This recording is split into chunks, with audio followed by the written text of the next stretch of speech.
Hi guys, welcome back to my channel. So recently when I've been talking about poetry, I've mostly been talking about modern contemporary writers. But this week I went back a little bit and read selected love poems of Elizabeth Barrett Browning and Robert Browning. And so writers from this time period were really why I got so into reading and writing and ended up pursuing that in undergrad and graduate school. Lately I've been reading more modern writers with poetry because, you know, I am trying to be a contemporary poet. But I think there's a lot of value to reading some of the classics too, just to see where things have come from, to be informed by those kinds of writing, and to find people that are ahead of their time. So I do think older poetry in particular is a bit of a challenge, but I think, as I always think, it is a worthwhile challenge. So Elizabeth Barrett Browning and Robert Browning had a very dramatic love story. So Elizabeth was already a established writer at the time. She was middle-aged when they met, so for the time period, her not being married was a bad thing. But there's certainly some implications that her father was very controlling and did not want her to marry anyone.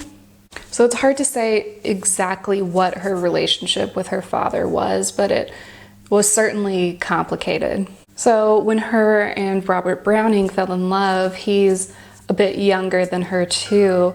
They had to run away together. So Elizabeth Barrett Browning actually snuck out of her home to go elope with Robert Browning, and then they moved to Italy and were in that kind of circle of writers that was living there. And her father basically disowned her for that, and they never reconciled. So they were living in Italy. I believe they had a child in that time. Elizabeth Barrett Browning passed away far before Robert Browning. And he was always, even after her death, a big supporter and defender of her and her work. So this particular collection I have has a lot more pages dedicated to Robert Browning's work than Elizabeth Barrett Browning's work.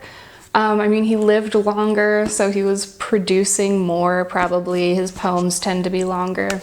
But I am not as much of a fan of Robert Browning. I'm not as excited about his work, so I'm going to talk about him first.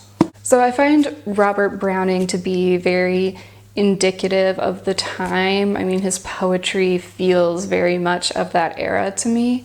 There's a lot of this sort of big, epic kind of language. There's several longer narrative poems. What I do find interesting about reading the Robert Browning poems in this collection is that there's a lot of variety in sort of the forms and structures he chooses. And it's interesting to see the playing with rhyme and meter and sort of to get inspired with the options. But my favorite poems from Robert Browning are definitely the ones that seem to explicitly be about his love affair with Elizabeth Barrett Browning. I just feel like when they're more explicitly coming out of his direct experience, there's just more bite to it. So one poem that I think falls into that category is called Never the Time and the Place. Never the time and the place and the loved one altogether. This path, how soft to pace, this May, what magic weather. Where is the loved one's face? In a dream that loved one's face meets mine, but the house is narrow, the place is bleak.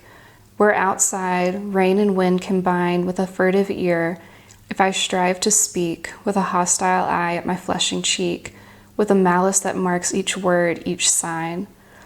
O enemy sly and serpentine, uncoil thee from the waking man.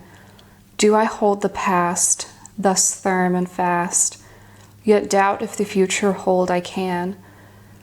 This path so soft a pace shall lead through the magic of May to herself indeed, or narrow if needs the house must be, outside are the storms and strangers, we. Oh, close, safe, warm sleep, I and she, I and she.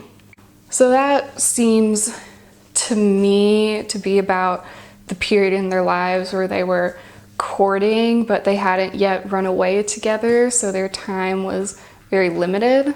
You know, like the rhyme going on in there, and I feel like there's more emotion in it when it's personal, which I think is maybe what's harder to find when you go back in poetry, is to find that kind of raw emotion.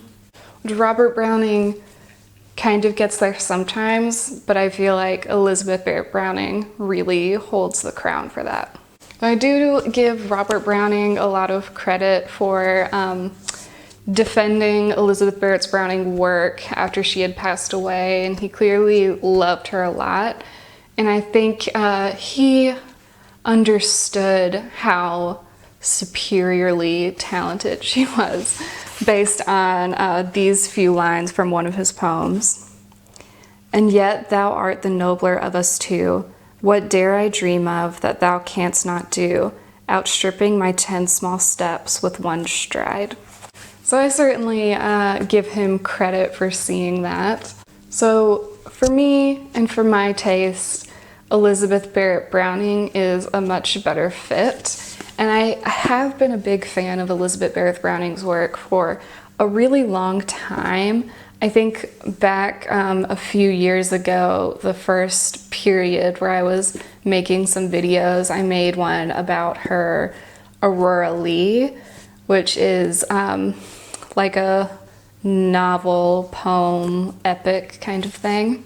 So I find Elizabeth to be very, very ahead of her time. I think the intimacy and the very personal, close nature of her poetry is much more reflective of the kind of work people write today. I mean, so much of her work feels very soul-bearing to me, and I think it's easier as a modern audience to connect with her because of that. So one poem that stood out to me in this little collection was A Dead Rose. O rose, who dares to name thee, no longer roseate now, nor soft nor sweet, but pale and hard and dry as stubble wheat, kept 7 years in a drawer, thy title shame thee. The breeze that used to blow thee between the hedgerow thorns and take away an odor up the lane to last all day, if breathing now, unsweetened would forgo thee. The sun that used to smite thee and mix his glory in thy gorgeous urn, till beam appeared to bloom and flower to burn, if shining now with not a hue would light thee. The dew that used to wet thee and white first grow incarnadined, because it lay upon thee where the crimson was, if dropping now would darken where it met thee. The fly that lit upon thee to stretch the tendrils of his tiny feet along thy leaf's pure edges after heat, if lighting now would coldly overrun thee. The bee that once did suck thee and build thy perfumed ambers up his hive, and swoon in thee for joy till scarce alive, if passing now would blindly overlook thee.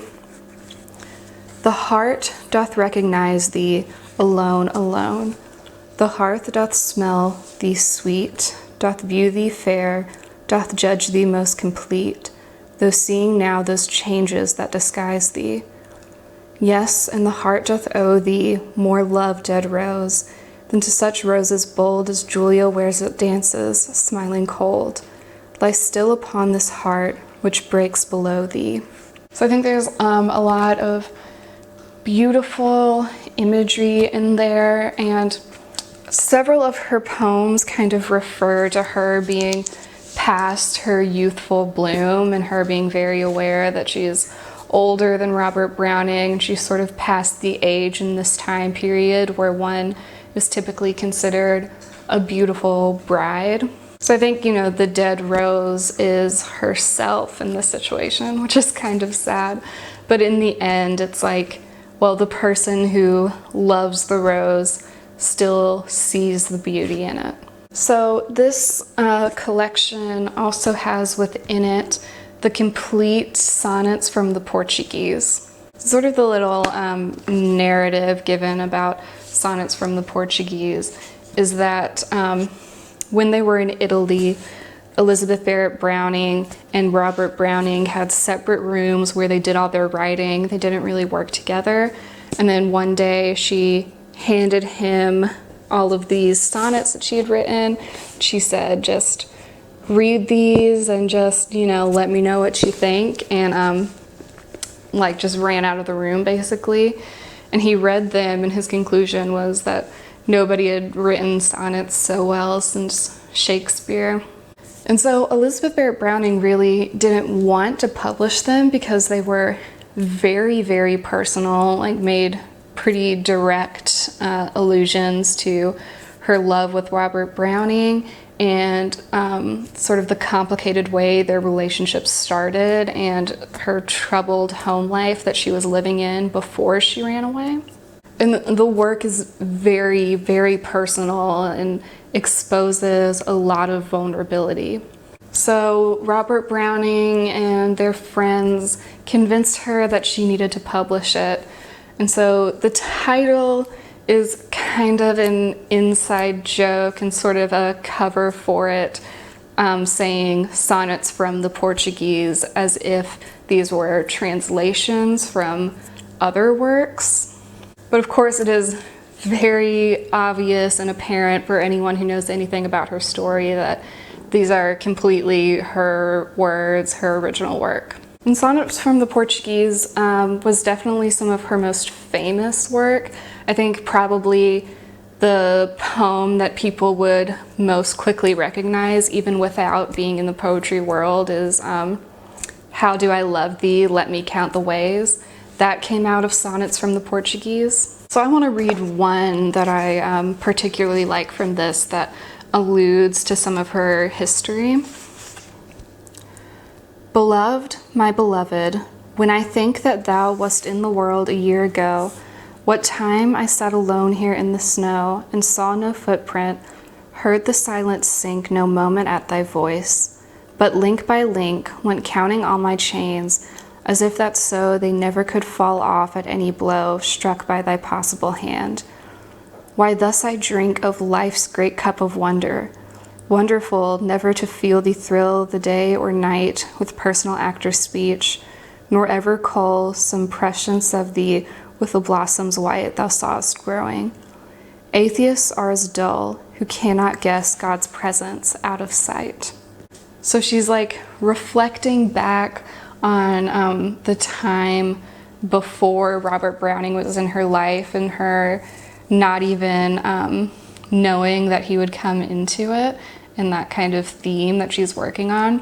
What I think is particularly interesting is this reference to counting all my chains link by link.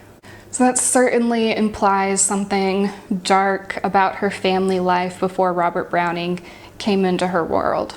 So yeah, I find them to be a very interesting couple. They were very passionately in love with each other, and I think them writing about one another makes for a really interesting way to see their love story through kind of the lens of poetry. So I did see an article somewhere that there was in development a movie about Elizabeth Barrett Browning's life and her romance with Robert Browning, which, I mean, they definitely have a very dramatic story, and I'm sure the gaps in it could be well filled with even more drama. So I have no doubt that that would successfully work as a movie. The one kind of strange thing about it is that I believe Emilia Clarke has been casted as Elizabeth Barrett Browning, which, I mean, she's supposed to be middle-aged, but I suppose that's Hollywood, I guess. I still think it'll be good. I do like Emilia Clarke a lot. It's just not totally how I would have pictured it. Yeah, I suppose in a couple years we'll be seeing that. Anything that makes people more aware of Elizabeth Barrett Browning and maybe inspires them to read her work is a good thing. So final thoughts. This is a really solid, good little collection of love poetry, and Elizabeth Barrett Browning in general, I think, is a great old school kind of poet that can appeal to a modern audience. So I think she's a great place to start. Okay, that's all I have for this week. Bye.